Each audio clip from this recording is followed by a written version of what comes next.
എല്ലാവർക്കും crazy chef Biju മാത്യൂസിലേക്ക് സ്വാഗതം.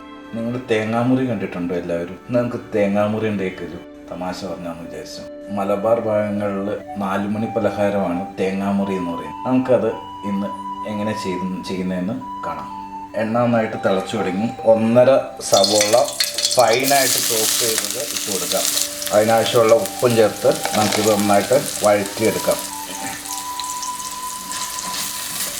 1 teaspoon വെളുത്തുള്ളി, ഫൈനായി ചോപ്പ് ചെയ്ത ഇഞ്ചി, ചെറുതായിട്ട് അരിഞ്ഞ പച്ചമുളക് ഇത്രയും ചേർത്ത് കൊടുക്കുക. നന്നായിട്ട് വഴറ്റിയെടുക്കാം.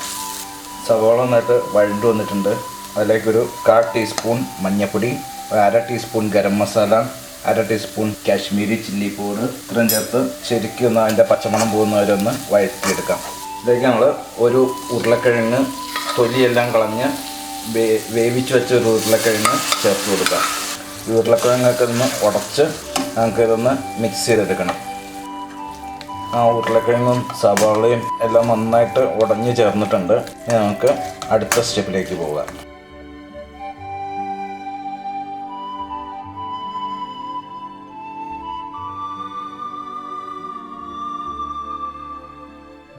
ഞാനിവിടെ ഒരു 3 മുട്ട എടുത്തിട്ടുണ്ട്.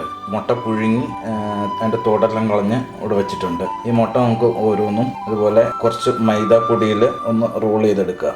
മൈദാപ്പൊടിയിൽ റോൾ ചെയ്ത് ഓരോ മുട്ട മാറ്റി വയ്ക്കുക. 1 മുട്ടയും ഇതുപോലെ മൈദാപ്പൊടിയിൽ മുക്കി വെച്ചിട്ടുണ്ട്. ഉണ്ടാക്കി വെച്ച മസാല ഈ ഒരു ഷേപ്പിൽ നമുക്ക് ഉരുട്ടിയെടുക്കാം. നല്ല തിക്കായിട്ട് ഇത് ഉരുട്ടിയെടുക്കണം. നമുക്ക് ഓരോ മുട്ടയിലേക്ക് ഇത് പൊതിഞ്ഞു കൊടുക്കണം. 2 കൈ ഉപയോഗിച്ച് പതിയെ നമുക്ക് ഈ മസാല മുഴുവനും പുറന്തോട്ടിലേക്ക് നമ്മൾ ആ മസാല മുഴുവനും ആ മുട്ടയുടെ പുറത്ത് ശരിക്കും നമ്മൾ സ്റ്റഫ് ചെയ്ത് പിടിപ്പിച്ചു. ഇനി നമുക്കിത് ഇവിടെ മുട്ട ഒരെണ്ണം അടിച്ച് വെച്ചിട്ടുണ്ട്.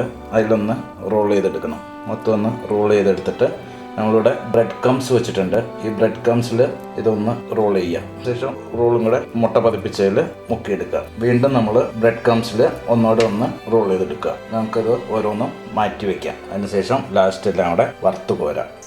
എണ്ണ ചൂടാൻ വെച്ചിട്ടുണ്ടായിരുന്നു. അതിലേക്ക് നമ്മൾ മാരിനേറ്റ് ചെയ്ത് വെച്ച എഗ്ഗുകൾ ഓരോന്നോരോന്നായിട്ട് ഇട്ട് കൊടുക്കുക. ഉടഞ്ഞു പോവാതെ അത് എല്ലാം വെന്തിരിക്കുന്നതാണ്. അപ്പോൾ ഇനി അധികം വേവിക്കണ്ട. ജസ്റ്റ് ഒരു ചെറിയ ബ്രൗൺ കളർ വരുന്നവരെ വേവിച്ചാൽ മതി.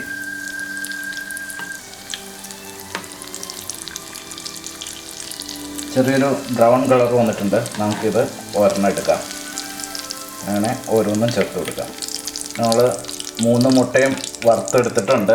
തേങ്ങ ഇവിടെ റെഡിയാണ്. 3 തേങ്ങ പോലെ നമ്മളിത് ചെയ്തു. നമ്മൾ ഉണ്ടാക്കുന്ന തേങ്ങാമുറിയാണല്ലോ. നമുക്കിതൊന്ന് ഓരോന്ന് മുറിച്ച് നോക്കാം. നമ്മൾ തേങ്ങയൊക്കെ മുറിച്ചു. നല്ല തേങ്ങാമുറി കിട്ടിയിട്ടുണ്ട്. 1 തേങ്ങയായിരുന്നു. അതുകൊണ്ട് അതിനകത്ത് പൊങ്ങുണ്ടായിരുന്നു. 4 നല്ല മനോഹരമായിട്ട് ഓരോ തേങ്ങാമുറികളും അവിടെ ഇരിക്കുന്നു. നിങ്ങളും ഇത് വീട്ടിൽ ട്രൈ ചെയ്യുക.